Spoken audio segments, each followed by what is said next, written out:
पहला, अहित, असत्य, व्यर्थ, कटु, निंदायुत, उद्वेग वचन का त्याग, लीला भगवन नाम गुणों का गान करे नित सह अनुराग। सबसे पहला, वाणी से भयंकर अपराध बन जाते हैं। घोर नरकों की प्राप्ति वाणी के अपराध से होती है। सबसे ज्यादा अपराध वाणी से बनता है। साधक को वाणी पर बहुत संयम रखना चाहिए। पहला साधन बताया अहित। अगर वाणी से ऐसा बोला कि किसी का अहित अमंगल हो, नहीं। असत्य, झूठ नहीं बोलना। देखो, यदि प्रेम प्राप्त करना है तो किसी का अहित हो ऐसा नहीं बोलना, और असत्य, झूठ नहीं बोलना। क्यों झूठ बोले? हम भगवत मार्ग के पति क्यों झूठ बोले? क्या लाभ मिल जाता है झूठ बोलने से? पर एक स्वभाव बन गया, झूठे ही लेना, झूठे ही देना, झूठे ही भोजन, झूठ चबेना। आओ, कहां से आ रहे हो? प्रसाद नहीं पाया है। जब नहीं पाया है तो स्पष्ट बोल दो, नहीं, पाने की इच्छा नहीं, अभी नहीं पाएंगे। पाया है, क्यों झूठ बोले? हर बात में झूठ नहीं, सत्य बोलना सीखो। यदि भगवत मार्ग में चलना चाहते हो, प्रेम प्राप्त करना चाहते हो, तो हमारे प्रभु सत्य नारायण हैं, सच्चिदानंद है, सत्य व्रतम, सत्य स्वरूप है वो। इसलिए वाणी से हमारी प्रार्थना है हर साधक से, झूठ बोलने का अभ्यास छोड़िए। जो भी होना होगा, हमसे गलती हुई, हमको दंड दे दो। कितना दंड दोगे? मृत्यु से बढ़कर कोई दंड नहीं। हम मृत्यु को स्वीकार किए हुए भगवत मार्ग के पथिक है। हम झूठ क्यों बोले? झूठ नहीं बोलना, कपट भरे वचन नहीं बोलना, अहित, कटु, कड़ुए शब्द, परुख वचन, निंदायुक्त, किसी की निंदा नहीं, उद्वेग, बोला सामने वाले का हृदय जलने लगा, ऐसे वचन का त्याग करना है। पहला प्रेम प्राप्ति के लिए यह नियम है। वाणी एक अमोल है, जो कोई बोले जान, हे तराजू तौल के तब मुख बाहरान। सहसा मत बोलो, पहले वाणी को तौलो हृदय में विवेक के तराजू पर, यह जाकर दूसरे का हित मंगल करेगी कि नहीं करेगी। अगर हमारी वाणी पवित्र नहीं है तो हम उपासना के पहले ही सोपान पर फेल हो गए। जिस वाणी से हमें नाम मंत्र सिद्ध करना है, वो वाणी अशुद्ध नहीं होनी चाहिए, झूठ नहीं बोलना चाहिए। असत्य भाषण, अहितकारी, कटुवचन, परुख वचन, निंदायुक्त वचन और सांसारिक वार्ता, इसका त्याग कर दे। यदि प्रेम मार्ग में जाना है तो लीला भगवन नाम गुणों का गान करे नित सह अनुराग। वाणी को पावन करना है, भगवान के पावन नाम का जप, नाम का कीर्तन और लीला गुणों का गायन। जैसे श्रीमद् चतुरासी जी 42 लीला, श्रीमद् भागवत, जब हम लीलाएं गायन गाते हैं तो हमारे हृदय के सारे मोहमल का नाश हो जाता है, पाप का नाश करके एकदम हृदय निर्मल होने लगता है। सच्ची मानिए, भगवत चर्चा करते करते भगवान की झांकी आने लगती है। आप एकांत में कभी श्रीमद् भागवत पढ़िए, मनन कीजिए, रोना आ जाएगा।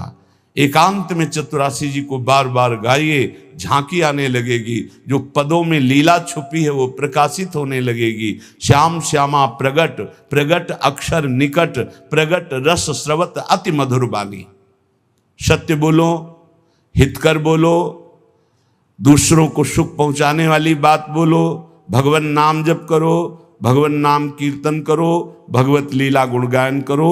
ये वाणी की तपस्या हो गई, ये वाणी की पावनता हो गई। और जो अपावन बात कही गई वो वाणी की त्याग दो। ग्राम्य कथा, लोक कथा, राजनीति की कथा, भोग कथा, ये सब छोड़ दे। किसी से किसी भी तरह का राग द्वेषात्मक वार्ता ना हो। मन से काम क्रोध लोभ के वेगों का करके परिहार। वाणी पहला। अब दूसरा कह रहे हैं कि मन, बड़ा योगदान है साधना में मन का। विषयों में लगा हुआ मन शत्रु है और प्रभु के चरणारविंद में लगा हुआ मन मित्र है। मन प्रभु में लग गया तो विश्व विजयी हो गए। जिसका मन सावई मनः कृष्ण पदारविंदयो, प्रिया प्रीतम के चरणारविंद में जा रहा है मन स्वाभाविक। बहुत बहुत धन्यवाद। अनंत जन्मों की उसकी सुकृत फलीभूत हो गए, साधना फलीभूत हो गई कि जो विषयाकार मन था वो भगवदाकार हो गया। जो विषयों का अवलंबन लिए था वो नाम रूप लीला का अवलंबन लेकर प्रेम में डूबने लगा। मन से हमारी वृत्तियां काम की उत्पन्न होती हैं। काम में बाधा पड़े तो क्रोध आ जाती, पूर्ति हो तो लोभ हो जाता है। नाना प्रकार के दोष उत्पन्न होते हैं काम से। ये मन सदैव काम कामना वासना इसी में भ्रमण करता रहता है।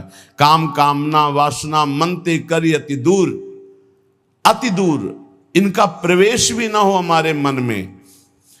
इन वेगों का परिहार कर दे तो कैसे? जब निरंतर अंदर नाम चलाया जाता है ध्यान सहित। ध्यान दीजिए, वाणी को पवित्र करने का उपाय बताया गया। वाणी को अपवित्र कैसे किया जाता है वो बातें बताई गई, उनका त्याग कर दे। अब मन सबसे ज्यादा काम भोग का चिंतन करता है। उसकी कामना ही प्रधान वो वृत्ति है जो हमें संसार में फंसाती है। कामना की पूर्ति में लोभ होता है और भोगे, और कामना की अपूर्ति से बाधा पड़ने पर क्रोध होता है। बड़े बड़े चाहे कोई भी हो, क्रोध आते ही मूढ़ता छा जाती है। मूढ़ता छाते ही स्मृति नष्ट हो जाती है। स्मृति नष्ट होते ही बुद्धि भ्रष्ट हो जाती है। बुद्धि भ्रष्ट होना ही सर्वनाश कहा गया है। ध्यायतो विषयान पुंसा संगास्तेषु उपजायते, संगात संजायते कामा, कामात् क्रोधो भिजायते, क्रोधात् भवति सम्मोहा, सम्मोहा स्मृति विभ्रमा, स्मृति भ्रंशात् बुद्धिनाशो, बुद्धिनाशात् प्रणश्यति, सर्वनाश हो जाता है। इसलिए विषयों का ध्यान ही ना हो पावे, विषयों का चिंतन ही ना हो पावे तो कैसे? अंदर ध्यान सहित नाम जप करो। यदि रूप का ध्यान हो रहा है तो ठीक है, नहीं तो नाम का ही ध्यान करो। जो नाम जप कर रहे हो उसी का ध्यान करो। राधा बार बार ध्यान करते हुए नाम जप करो। लीला भगवत गुण नामों का करे नित्य चिंतन अविकार। अविकार स्थिति प्राप्त करने के लिए, हृदय रूपी गुफा के अंधकार को दूर करने के लिए नाम का, प्रभु के रूप का, प्रभु की लीलाओं का चिंतन करें। जैसे हम जिह्वा से लीलाओं का गुणगान करते हैं, नाम कीर्तन करते हैं, वाचिक नाम जप करते हैं या उपांश नाम जप करते हैं, तो ये वाणी की पवित्रता हुई, मंगल है। पर हृदय रूपी गुफा में जो काम क्रोध चोर छुपे हुए हैं, इनको हटाने की अभी सामर्थ्य नहीं। इनको हटाने के लिए उतरना पड़ेगा गुफा में, नाम को उतारना पड़ेगा हृदय रूपी गुफा में। या तो ध्यान चल रहा है और या तो नाम ध्यान सहित चल रहा है। ध्यान सहित नाम जब एक एक अक्षर मात्रा का ध्यान करते हुए तो वही रूप प्रकाशित हो जाएगा। लीला गायन करे तो हमें 5 अध्याय करने हैं भागवत के, ऐसा नियम न ले। 5 श्लोक पढ़े पर खूब डूब के पढ़े कि क्या कहा जा रहा है, कौन सी लीला गायन, मेरे प्रभु क्या लीला कर रहे हैं, ऐसे। और जो रस ग्रंथ है इनके अर्थ पर विचार न करे, इनका केवल गायन करे। ये अर्थ विचार करने की सामर्थ्य प्रकाशित करेंगे गायन करते करते। रटत रटत कहत कहत सुनत सुनत रसरीति जानी। जब रटते रहोगे, कहते रहोगे, सुनते रहोगे तो ये रसरीति समझ में आएगी। कहत और सुनत रसरीति जानी, ताहि तज कबहूं गाउन कबहूं कछु, प्राण रमि रही हरिवंश बानी। ऐसी निष्ठा, ऐसा भाव, निरंतर गायन, तो चिंतन का अधिकार प्राप्त हो जाता है। जब मन से नाम का चिंतन, रूप का चिंतन होता है तो ये काम क्रोध लोभ मोह मद मत्सर्य अंधकार में ही टिकते हैं। नाम का प्रकाश होते ही ये सब भाग जाते हैं। परम प्रकाश रात दिन बना रहता है नाम का। ऐसा सुंदर सुख है नाम का। वो कैसे वाणी में सामर्थ्य नहीं कि वर्णन किया जा सके। जैसे कई दिनों के प्यासे आदमी को शीतल जल मिले तो कैसे गटकता चला जाता है, ऐसे अनंत जन्मों से जिस सुख की खोज हम अनंत ब्रह्मांडों के भोगों में करते हुए मरते रहे, आज तक नहीं मिला। जब नाम में वो सुख मिला तो गटकत, निरंतर गटकत। जैसे हम रूप के प्यासे नेत्र भटकते रहे और जब प्यारे जू को देखा तो नेत्रों से रूप का पान हो रहा है। जैसी हरिवंश निकट दासीजन लोचन चसक रसासो गटकत, गटकत नेत्रों से रूप का पान कर रहे हैं, वाणी से लीला गुणगान नाम का पान कर रहे हैं, श्रवणेन्द्रिय से प्रभु के यश का श्रवण करके पान कर रहे हैं, वो उन्मत्त हो जाते हैं। रसासो गटकत, ये रस आसो है, ये आसो उन्मत्त कर देता है। तो मन निष्काम हो गया। नाम और ध्यान ये पद्धति है। देखो छाणिदय माननी मान मन धरिबो वाले पद में आओ तो देखो कैसे प्रभु पद्धति बता रहे। जपत हरि विवश तव नाम प्रतिपद विमल और मनसि तव ध्यान ते निमिष नहीं टरिबो। एक साथ दोनों बात, जप हो रहा है वाणी से तो मन से एक निमिष के लिए भी ध्यान में नहीं छूट रहा, ध्यान नहीं छूट रहा। हित सजनी जो कह रहे हैं प्यारी जो से, पहली बात तो प्रणत हैं आपके लाडली जो, आपको मान धारण नहीं करना है। प्रणत सुंदर सुघर प्राण वल्लभ नवल बचन आधीन सोईतो कत करिबो।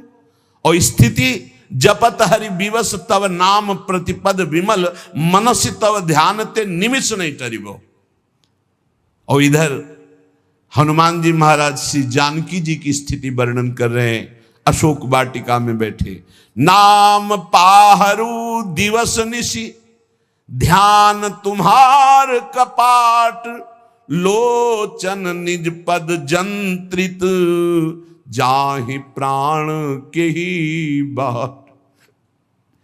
आप कैसे समझोगे जानकी जी की स्थिति को? प्रभु आपका नाम रात दिन पहरा दे रहा है, नहीं तो कब प्राण निकल गए होते। और आपका ध्यान कपाट की तरह दरवाजा बंद किए हुए, हृदय में राम रूप का ध्यान है, जिह्वा पे नाम आठों पहर चल रहा है, इसीलिए जानकी जी को प्राण नहीं गए, नहीं तो कब छूट गए होते। नाम पहारू दिवस निज ध्यान तुम्हार कपाट, लोचन निज पद जंतित जाहि प्राण के बाद। और यहाँ सजनी जू लाल जू के लिए करे, जपत हरि विवश तव नाम प्रतिपद विमल मनसि तव ध्यान ते निमिष नहीं टरिबो। प्यारी जो बचन आधीन सो हितो कत करिबो। जो आपकी केवल आज्ञा हो उसका पालन करने पे तत्पर है, उनके साथ आपको मान उचित नहीं। जब तक नाम हृदय में ध्यान नहीं किया जाता, रूप का ध्यान नहीं होता, तो बाहरी नाम जपते हुए भी हृदय में विकार आते रहते हैं, विकारों का खेल होता रहता है, इसीलिए प्रेम का प्रकाश नहीं होता। तो प्रेम प्रकाशित करने के लिए वाणी पावन और मन पावन।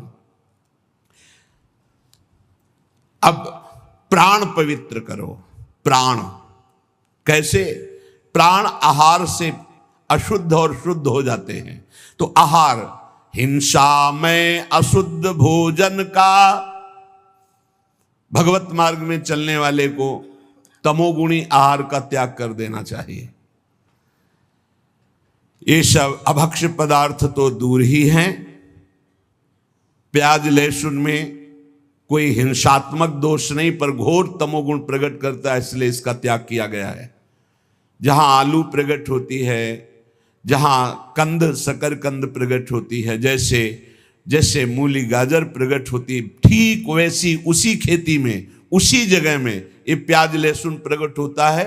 इसकी प्रकट होने की प्रक्रिया कोई अपवित्र नहीं है, ये खेतों में प्रकट होता है। लेकिन ये घोर तमोगुणी है, ये भजन में बहुत बाधक है। जब तक आपका हृदय प्राण मन वाणी ये पवित्र नहीं होंगी तब तक आप भगवत साक्षात्कार नहीं कर सकते। तो पवित्रता के लिए इसका त्याग किया गया है।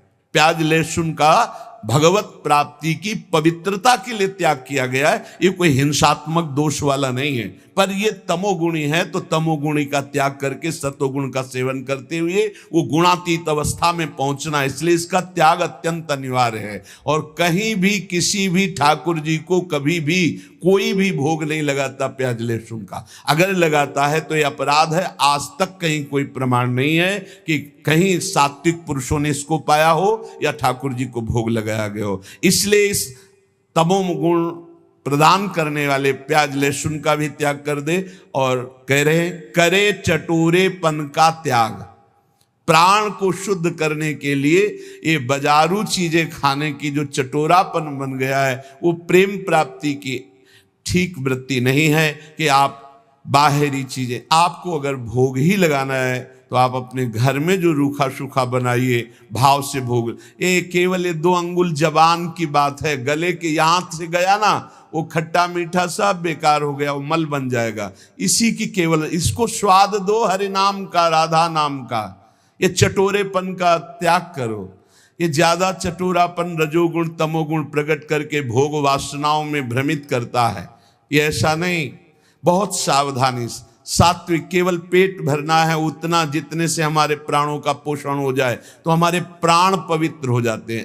पानी और अन्न ये सब प्राणों का पोषण करने वाले हैं।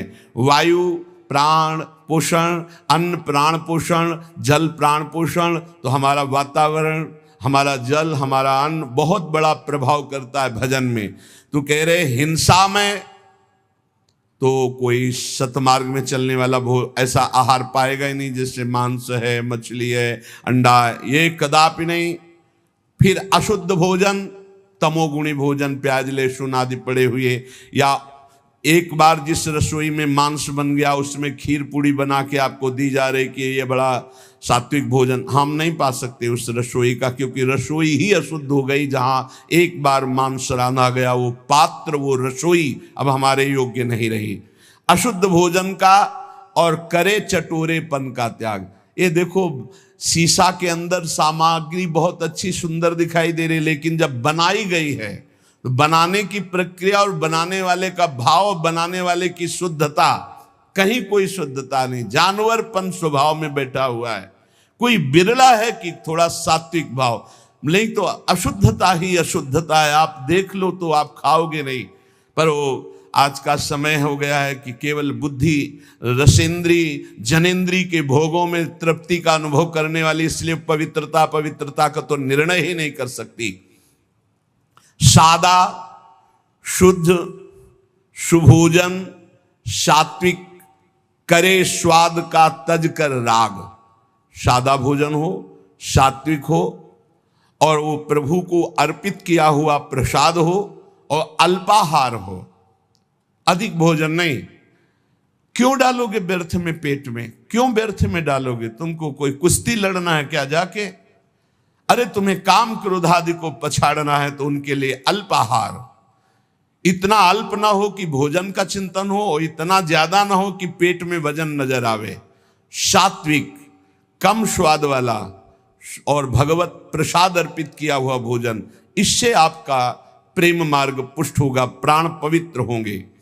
अब तन, पहले वचन, फिर मन, फिर प्राण, और अब तन। तन की पवित्रता अत्यंत अनिवार्य है। शौचाचार का ज्ञान जिनको नहीं है उनकी भजन वृत्ति नहीं चलेगी। आप देख लीजिए, लघु शंका जाइए, बहुत सावधानी से लघु शंका होकर जलेंद्री का प्रक्षालन करके हाथ को 1-2 बार तो रज जरूर लगाओ। भले तुम आप साबुन आदि लगाते हो तो रज जरूर, रज के बिना पवित्रता नहीं मानी जाती। और फिर आचमन करे, 3 बार आचमन करे, फिर मंत्र जपना शुरू करे। कभी खाली ना रहे। तो जब लघु शंका जाए तब जल का प्रयोग जरूर करे। शौच जाए तो उतने ही वस्त्र पहन कर जाए जितने प्रक्षालन धो सको, और पवित्र वस्त्र धारण करो। सादे वस्त्र आचरण सीधे, जीवन आडंबर से ही, आवश्यकता अभाव विरहित, सदा दीन सेवा में लीन। सादे वस्त्र, शौचाचार का पूर्ण ज्ञान, आचरण बहुत पवित्र आचरण, सरल सीधा स्वभाव, पवित्र आचरण, आडंबर से हीन, कोई भी बनावटीपना नहीं होना चाहिए। ऊपर वर्णन आया कि कोई इस प्रेम मार्ग का पथिक आडंबर न करे। आडंबर सखी भाव या गोपी भाव का नाटक न करे, दिखावा न करे कि वो इधर उधर श्रृंगार करके हम अपने को जनाए कि हम गोपी हैं या सहचरी। आडंबर है, गोपी या सहचरी देह भाव छूट जाने पर प्राप्त होता है। ये देहातीत भाव है, देह का श्रृंगार गोपी नहीं है, ये देह का श्रृंगार सहचरी नहीं है। बनिता पुरुष भाव मिट जाए, सेवे ललितादिक के भाई, देह शुद्धि का विस्मरण हो। बता रहे हैं ना, पूर्व की स्मृति ना भविष्य का कोई, बीते हुए ना भूत की स्मृति ना भविष्य की स्मृति, वर्तमान में भी मैं स्मरण कर रहा हूं, ऐसी स्मृति नहीं, केवल अखंड स्मृति। ये बाहरी आडंबर नहीं होना चाहिए। मना किया है ऊपर, जीव अपने वास्तविक लक्ष्य से भ्रष्ट हो जाता है जब बाहरी आडंबर करके दूसरों को रिझाने की चेष्टा करने लगता है। इष्ट को रिझाने के लिए देह भाव विस्मृत होना है, देह को सजाना नहीं है। सादा शुद्ध सुभोजन सात्विक, करे स्वाद का तज कर राग। बहुत सात्विक भोजन, वैसे ही सात्विक वस्त्र। आडंबर से हीन चरित्रवान उपासक, आवश्यकता अभाव विरहित। जैसे मुझे प्रभु रख रहे, मैं राजी हूं, मुझे कोई आवश्यकता नहीं, न परिस्थिति बदलने की न स्थिति बदलने की। जैसे मुझे प्रभु रख रहे हैं, जोई जोई प्यारो करे सोई मोई भाव, मुझे संतोष है जैसे रख रहे हैं, बहुत अच्छा है। हमें किसी से कोई मांग नहीं, हमें कोई चाह नहीं, हमें कोई परिवर्धन की चाह नहीं, ये परिवर्तित हो जाए, ये बढ़ जाए, नहीं। और रात दिन तन को सेवा में ली। सेवा से बहुत जल्दी पवित्र होता है शरीर। माता पिता की सेवा, बूढ़ों की सेवा, रोगी की सेवा, पशु पक्षियों की सेवा, किसी की सेवा, भगवान की सेवा, संत सेवा, गौ सेवा, किसी की भी भगवत भाव से सेवा की जाए तो शरीर बहुत जल्दी पवित्र होता है। शौचाचार का ज्ञान, पवित्र वस्त्र, आडंबरहीन दिखावाहीन जीवन, कोई आवश्यकता नहीं, जैसे प्रभु रख रहे हैं उसी में राजी, और दीन भाव से सेवा। विषयी संसारी लोगों का संग छोड़ सेवे सत्संग। जिनके साथ बैठने से, जिनके व्यवहार से हमारे अंदर निष्कामता आवे, नहीं चाहिए मुझे भोग, नहीं चाहिए मुझे संसार का सुख। परिणाम देखा जाता है, परिणाम। भगवत प्रेमी महात्माओं का संग का परिणाम क्या होता है? खाओ पियो हंसो खेलो बैठो, पर उसका परिणाम होगा कि आपके हृदय में आने लगेगा, मुझे नहीं चाहिए भोग, मुझे नहीं चाहिए संसार का सुख, मुझे प्रभु चाहिए। मैं सत्य से चलना चाहता हूं, मैं धर्म से चलना चाहता हूं, मैं जितेंद्रियता से चलना, ये आने लगेगा। ये संग का प्रभाव। और बहुत मीठी मीठी बनावटी बातें, बाहर दिखावा, आडंबर, तो संग से आपके अंदर भोग वासना बढ़ेगी, संग से आपके अंदर संसार प्रीता बढ़ेगी, संग से आपके अंदर वस्तु व्यक्ति स्थान का राग जागृत हो जाएगा। इसलिए कह रहे हैं, विषयी संसारी लोगों का संग छोड़ सेवे सत्संग। व्यर्थ अनर्थ कार्य सब इंद्री मन के तज कर रहे असंग। साधु संग करे, विषयी कुसंग का त्याग कर दे, और व्यर्थ कार्य कभी न करे। कबहू काल वृथा नहीं जाई, एक क्षण भी व्यर्थ नहीं जाना चाहिए। नाम जब चल रहा है, गुण कीर्तन चल रहा है, सेवा चल रही है, साधु संग, भक्त चरित्र, भक्त नाम, अन्यथा हमारा समय व्यर्थ माना जाएगा। हम सेवा करें, किसी की भी सेवा का अवसर मिले, जगत में सबके हृदय में भगवान है, पर हमारा भगवत भाव हो और नाम जब चल रहा हो। व्यर्थ कार्य नहीं होने चाहिए। और अनर्थ, ये जितने पापाचरण हैं ये सब अनर्थ तुम्हारा नाश कर देंगे, तुम्हारी शांति का, तुम्हारे सुख का, तुम्हारे शरीर का, तुम्हारे विचारों का नाश कर देंगे। अनर्थकारी चेष्टाएं कभी ना करें। ये इंद्रियां शब्द स्पर्श रूप रस गंध के लिए भागती रहती, इनको रोको। इनको नाम बल से रोका जा सकता है। कल जैसे चर्चा कर रहे थे, ज्ञान सबको है लेकिन अपने ज्ञान का प्रयोग करने की सामर्थ्य नहीं है।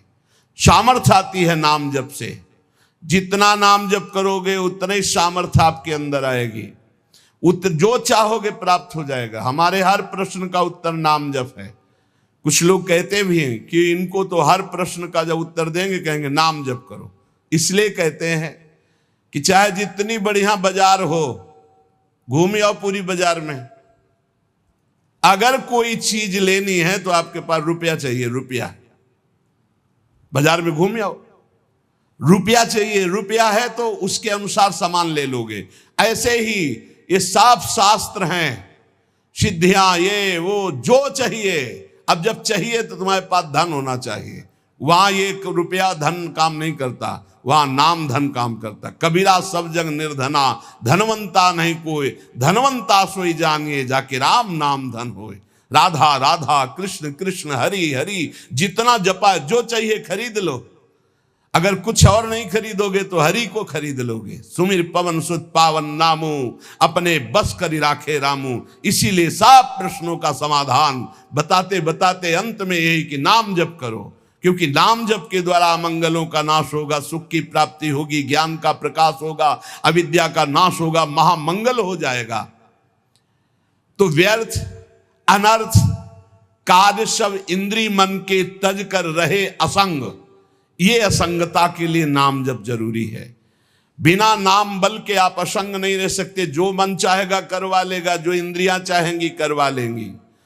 और भजन उत्साह सदा, जैसे एक गरीब आदमी को रुपया कमाने का उत्साह होता है कि अगर हम 2 घंटे और कर लेंगे तो इतना रुपया हमको मिल जाएगा, ऐसे भजनोत्साह होना चाहिए। उपासक के अंदर जब भजन का उत्साह जगता है तो रात्रि में नींद नहीं आती। थोड़ी देर एक मूर्छा से आई, उठ के बैठे, कितना, अभी तो 11 बजे, नहीं घड़ी बंद हो गई होगी, हम तो आराम से सो चुके हैं, और बैठ के भजन चल रहा है। सब सो रहे हैं, वो जग कर भजन 2 घंटे में आए, पूरा 24 घंटे का विश्राम हो गया। नाम जप कर, नाम से विश्राम की प्राप्ति हो रही। भजनोत्साह सदा। देखो अपने अंदर कहां भजन के लिए इतनी प्रियता है।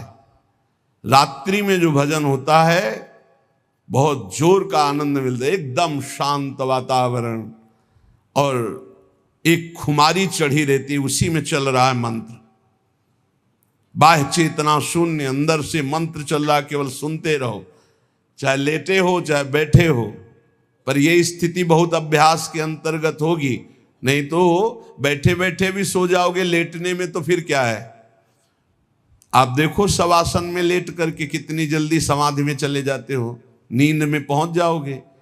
नाम का अभ्यास ऐसा, नाम की खुमारी की, चाहे लेटे चाहे बैठे, बस वो चल रहा है। भजनोत्साह सदा। और भगवत अस्तित्व कृपा में दृढ़ विश्वास। प्रभु की हमारे ऊपर बहुत बड़ी कृपा है। नाम जब चल रहा है इसलिए प्रभु हमारे साथ हैं, भले हमें दिखाई न दे रहे हो। नाम बाणी जहां श्याम श्यामा तहां, नाम बाणी सुनत श्याम श्यामा सुबस। बस नाम है तो प्रभु हमारे साथ हैं, हमें चिंता नहीं करनी। भजन सहायक, जो भजन में सहायता करते हैं वही हमारे मित्र हैं। संसार में हमारा अपनापन उसी से होगा जो भजन में सहायक है। चाहे वो कर्म हो, चाहे वो व्यक्ति हो, चाहे वो वस्तु हो, चाहे स्थान हो। अगर भजन में सहायक नहीं तो तजिए ताहि कोटि बैरिसम, जद्यप परम सनेही, जाके प्रिय न राम वैदेही।